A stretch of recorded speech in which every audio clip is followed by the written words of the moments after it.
Halo sobat film, kembali lagi di channel saya. Di video kali ini saya akan coba membahas film berjudul Evil Dead yang rilis tahun 2013. Film ini menceritakan perjalanan sekelompok anak muda yang tengah mengunjungi sebuah kabin di tengah hutan. Tapi ternyata di kabin tersebut masih menyimpan misteri yang bisa menghantui siapapun. Biar nggak penasaran, langsung aja kita ke alur ceritanya. Tapi seperti biasa, tidak lupa saya doakan kalian sehat selalu ya.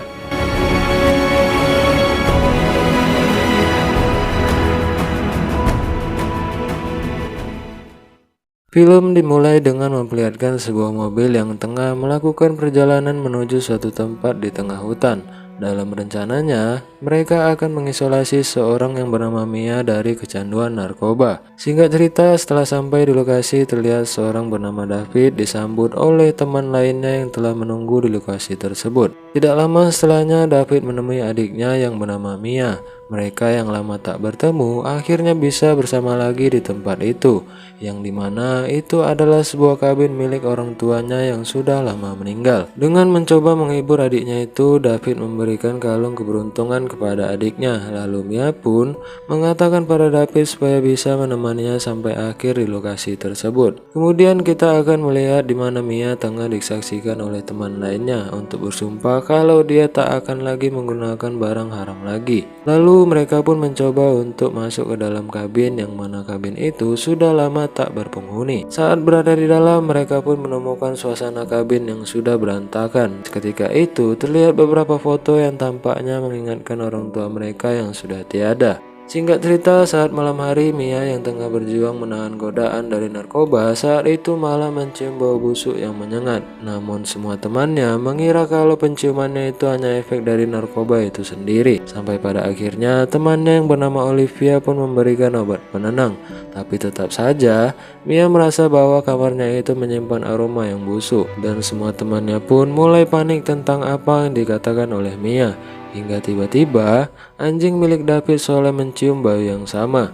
Karena penasaran, David mencoba membukanya dan ternyata di bawah karpet tersebut terdapat noda darah yang mengering. Kemudian mereka berusaha mencari tahu sumber busuk yang selalu Mia katakan.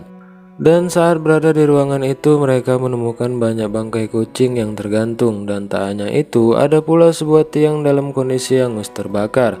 Sampai akhirnya teman David yang bernama Eric menemukan sebuah bungkusan hitam yang terikat dengan kawat berduri. Eric yang penasaran dengan bungkusan itu mencoba membawanya beserta barang yang ia temukan di dalam ruangan itu. Akan tetapi Mia yang melihat barang-barang tersebut mulai merasa takut bila saja barang-barang itu ada kaitannya dengan bau busuk yang sebelumnya ia rasakan sendiri. Dan ia pun bilang seharusnya kalian jangan mengambil benda-benda aneh yang berada di sana. Kemudian saat kedua temannya lagi menyiapkan makanan, mereka tiba-tiba melihat Mia sedang hujan-hujanan di luar. Mungkin saja karena ia ingin menghilangkan rasa sakit dan narkoba itu dengan cara hujan-hujanan. Di saat yang sama, Eric yang penasaran dengan benda aneh itu akhirnya membuka bungkusan tersebut. Hingga akhirnya Eric mengetahui itu adalah sebuah buku. Dan di saat ia membukanya, terdapat simbol-simbol yang berhubungan dengan iblis maupun ritual. Dan tak hanya itu, ia pun menemukan sebuah perintah untuk tidak membaca beberapa tulisan yang terlihat sudah disembunyikan. Akan tetapi, Eric malah penasaran dan berusaha untuk mengetahui tulisan tersebut. Hingga kemudian tulisan itu pun mulai terlihat, tapi dengan polosnya Eric mengucapkan kalimat tersebut. Konda.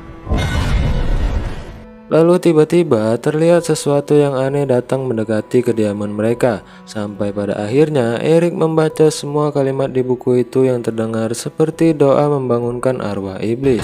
Konda. Dan benar saja sesuatu yang mendatangi mereka membuat Mia yang lagi hujan-hujanan menjadi muntah. Lalu kemudian ia melihat sosok yang berada di tengah hutan memanggil namanya. Mengetahui hal itu tentu saja membuatnya ketakutan hingga ia pun berniat untuk pergi meninggalkan tempat itu.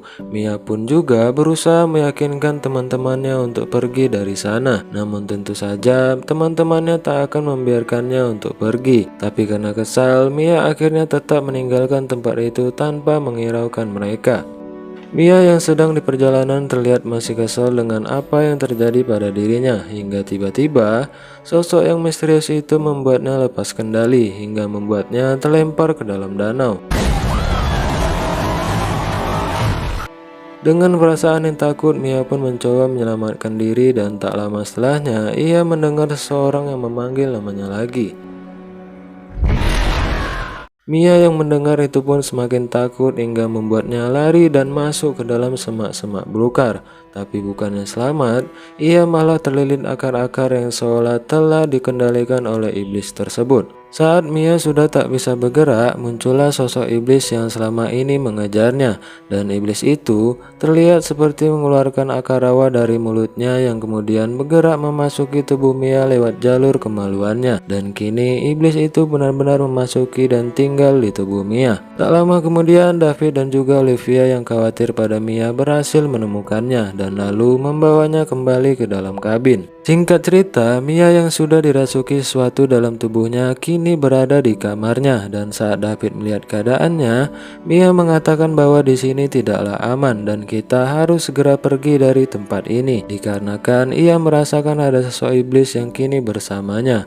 Namun David mengira itu hanya halusinasi adiknya saja yang sebelumnya suka menggunakan narkoba. Saat David pergi dari kamarnya, Mia kemudian menghadap cermin yang ternyata wujudnya benar-benar telah dirasuki oleh iblis dengan wajah yang mengerikan. Di sisi lain, kita akan melihat Eric yang terus mempelajari buku yang ia temukan. Di sana, ia menemukan ada gambar-gambar yang aneh dan juga tentang ritual makhluk mengerikan. Saat ia melihat-lihat gambar tersebut, pandangan Eric tertuju pada satu gambar yang mewakili posisi Mia ketika sedang dirawat, dan ia pun mulai merasa ada yang aneh. Kemudian kita berpindah pada scene di mana David sedang bersih-bersih di kabin itu. Namun saat ia membuang bangkai kucing, tak sengaja ia melihat bercak darah di dekatnya. Karena tak ingin penasaran, David pun memeriksanya yang kemudian ia terkejut saat mengetahui darah itu berasal dari anjing peliharaannya. Tak sampai di situ, David melihat sebuah palu di dekatnya lalu mengira itu adalah kelakuan adiknya yang sedang tidak waras. Tanpa berlama-lama, David segera mendatangi adiknya yang saat itu sedang berada di kamar mandi. Karena tidak ada jawaban, David akhirnya mencoba membuka paksa pintu kamar mandinya, yang saat itu Mia sedang bermandikan air yang sangat panas. Dan saat pintu terbuka, mereka pun terkejut melihat kondisi Mia yang kulitnya sudah melepuh. Dan di saat yang sama, Eric membuka buku itu dan ia kembali menemukan gambar yang sama saat Mia bermandikan air panas. Sedangkan David segera membawa adiknya itu pergi ke rumah sakit. Tapi di tengah perjalanan, David terhenti karena di depannya terdapat banjir yang cukup ekstrim. Dan itu artinya mereka pun harus segera kembali ke kabin, mengingat tidak ada jalan lain menuju rumah sakit. Di malam harinya terlihat kepanikan mereka mulai menjadi-jadi. Ditambah lagi, Eric yang sudah mengerti hal yang aneh belakangan ini ternyata berasal dari buku yang mereka temui. Ia pun bilang kalau keadaan akan semakin memburuk, dan saat perbincangan itu tiba-tiba Mia datang dengan kondisi yang semakin aneh. David yang mencoba menenangkannya malah menembaknya tepat di lengannya, dan Mia berteriak dengan aneh. Dalam ceritanya, ia mengatakan kalau mereka semua akan tewas malam ini juga, dan tak lama setelah mengatakan itu, ia pun pingsan. Olivia yang berusaha untuk menjauhkan senapan dari tangan Mia malah membuatnya menangkap tangannya, lalu mengeluarkan cairan dari mulutnya. Tapi dengan cepat, ia melemparnya ke dalam ruangan dan membuatnya terkurung. Kemudian, Eric berkata bahwa apa yang terjadi dengan Mia pasti ada hubungannya dengan hal aneh yang ada di dalam ruangan itu. Setelah kejadian itu, Olivia yang terkena muntahan dari Mia berusaha membersihkan diri. Lalu tiba-tiba, ia pun terkejut saat melihat dirinya berubah menjadi sosok yang menyeramkan di sebuah cermin. Kemudian ia pun melihat sebuah buku yang terbuka dengan sendirinya dan berhenti pada gambar iblis yang terlihat memegang benda tajam sambil merobek wajahnya sendiri. Hingga kemudian, Olivia yang berada di ruangan itu pun seketika tidak bisa bergerak dan pintu di ruangan itu tertutup dengan sendirinya. Dan tentu saja suara itu membuat teman-temannya mengira kalau sesuatu terjadi pada Olivia. Dan saat Erik memeriksanya, ia melihat Olivia yang sedang sikat gigi dengan pecahan kaca sampai membuat wajahnya menjadi terobek-robek. Dan kenyataan itu sama seperti yang ada di dalam buku. Karena terkejut melihat keadaan Olivia, Erik pun terpleset dan jatuh di sana. Lalu kemudian Olivia yang sudah dirasuki iblis itu berusaha untuk membunuh Erik dengan jarum suntik di tangannya. Tapi dengan keahliannya, Erik berhasil melawan dengan pecahan kloset lalu membuat Olivia tewas dengan seketika. Singkat cerita, David yang mengetahui Erik terluka mencoba mengobatinya dengan peralatan seadanya. Dan di saat itu pun Erik bilang pada David kalau ia merasa bersalah karena telah membuka buku itu dan membaca sebuah doa yang telah melepaskan iblis yang mengerikan itu. Kemudian kini giliran pacar David yang bernama Natalie yang akan diteror oleh iblis itu. Ia yang berada di dapur mulai merasa aneh dengan sebuah pintu yang tertutup sendiri. Dan di saat yang sama ia pun mendengar suara Mia yang memanggil namanya dari dalam ruangan. Dari suara itu Mia seperti meminta tolong dengan nada kesedihan, dan dengan polosnya Natalie pun mencoba untuk menolongnya. Dan benar saja ternyata itu hanyalah pancingan untuk Natalie, dan saat menyadarinya ia pun berusaha untuk kabur dari sana. Akan tetapi perjuangannya harus terhenti saat Mia berhasil menarik Natalie ke dalam ruangan itu. Dalam ruangan itu, Mia berusaha untuk menyakiti Natalie dan akhirnya berhasil menggigit tangan Natalie. Namun penderitaan itu tidak berlangsung lama karena David yang mengetahui itu langsung menolongnya. Tapi di saat itu juga iblis yang merasuki Mia berkata kalau adikmu tidak ada di sini, dia berada di neraka. Your little sister's being raped in hell. Akhirnya David berusaha membuat ruangan itu terkunci sampai tidak bisa dibuka olehnya. Lalu saat David menghampiri Erik, ternyata ia sedang mencoba membakar buku tersebut. Namun anehnya, buku tersebut tidak bisa terbakar. Erik yang menyadari satu hal berkata pada David kalau di buku itu menjelaskan saat iblis itu berhasil memangsa 5 jiwa, langit akan berdarah dan kekejian dari neraka akan segera bangkit. Dan tak sampai di situ, Erik juga mengatakan kalau mereka harus membunuh Mia, sesuai dengan apa yang disampaikan oleh buku tersebut. Di sisi lain kita akan melihat Natalie yang sedang mengalami luka di tangannya semakin terlihat aneh. Di saat yang sama ia merasa kalau Mia telah mengendalikan tubuhnya dari luka gigitan tersebut. Namun karena ia merasa luka itu semakin menjalar, maka tanpa basa-basi ia memotong lengannya sendiri. Erik yang datang melihat hal itu tentu saja kaget dan langsung mengobatinya. Singkat cerita, Erik kembali melihat buku tersebut dan mengatakan bahwa ada 3 cara untuk membersihkan atau memurnikan jiwa yang sudah dirasuki oleh iblis, yaitu menguburnya hidup-hidup, dimutilasi, atau dibakar hidup-hidup. Tapi lagi-lagi David tidak percaya pada hal itu dan ia merasa kalau Mia cuma stres dan hanya membutuhkan dokter. Erik yang mendengar ucapan David malah kesal seorang diri. Dan di tengah obrolan itu mereka tidak sadar kalau Natalie telah berada di belakangnya. Hingga kemudian Natalie mencoba menyerang mereka sampai-sampai mereka kewalahan menghadapinya. Dan saat Natalie memukulnya dengan linggis, David berhasil menghentikan aksi yang diperbuatnya. Lalu ia pun tewas secara mengenaskan.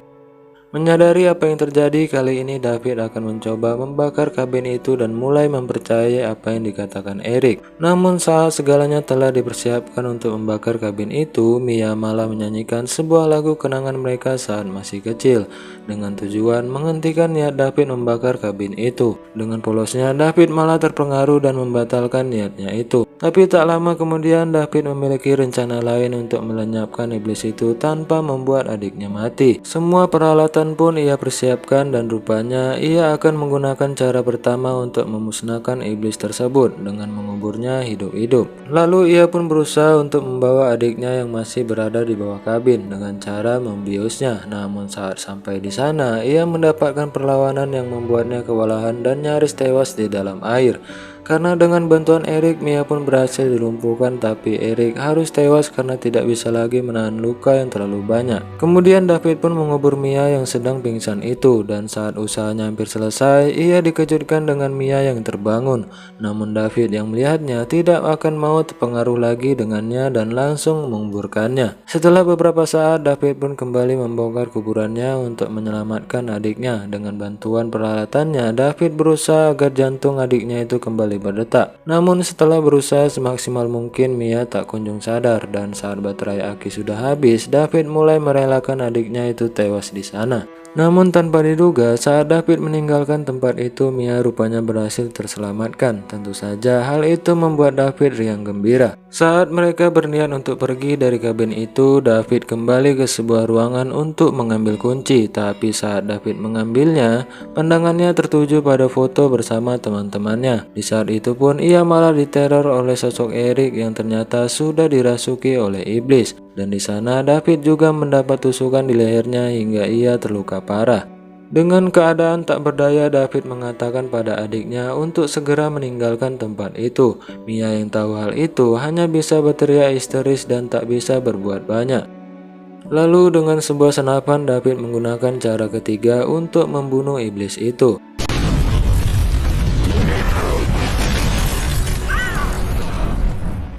Tidak lama setelah kakaknya tewas bersama iblis itu, Mia menemukan sebuah kalung pemberian kakaknya yang kemudian dilanjutkan dengan hujan darah dari langit yang menandakan bahwa iblis akan segera bangkit. Kemudian Mia pun dikejutkan dengan wujud iblis yang keluar dari dalam tanah, sama persis pada apa yang tergambar dari dalam buku. Mia yang kini seorang diri mencoba menyelamatkan dirinya menuju ke sebuah gudang, dan saat berada di sana ia menemukan gergaji mesin yang akan digunakan untuk melawan iblis itu. Tapi ketika mengisi bahan bakarnya, iblis itu kembali menyerang. Dengan susah payah Mia pun menghindari serangan tersebut hingga ia pun berhasil melarikan diri dari sana dan bersembunyi di dalam mobil. Saat iblis tersebut semakin mendekat, gergaji itu malah sulit untuk hidup. Tapi dengan usahanya, akhirnya gergaji itu menyala dan memotong kakinya. Alhasil, iblis itu tak lagi bisa berdiri dengan kaki yang terputus. Akan tetapi, perlawanan si iblis masih terus berlanjut. Kini, ia menjatuhkan mobil itu sehingga membuat tangan Mia terjepit.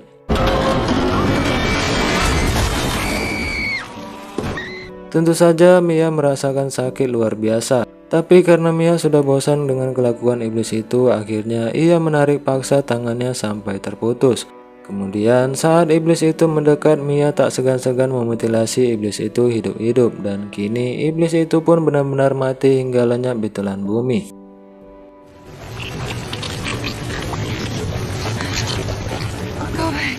Lalu tak lama setelah itu, matahari pun menyambut Mia yang selamat dari kejadian yang mengerikan di kabin orang tuanya. Dan buku iblis itu pun siap dibaca kembali untuk siapa saja yang menemukannya. Baiklah sobat film, sampai di sini aja tugas saya menceritakan film ini. Jika kamu terhibur, silahkan share video ini ke sobat kamu ya. Oke, sampai jumpa di video berikutnya.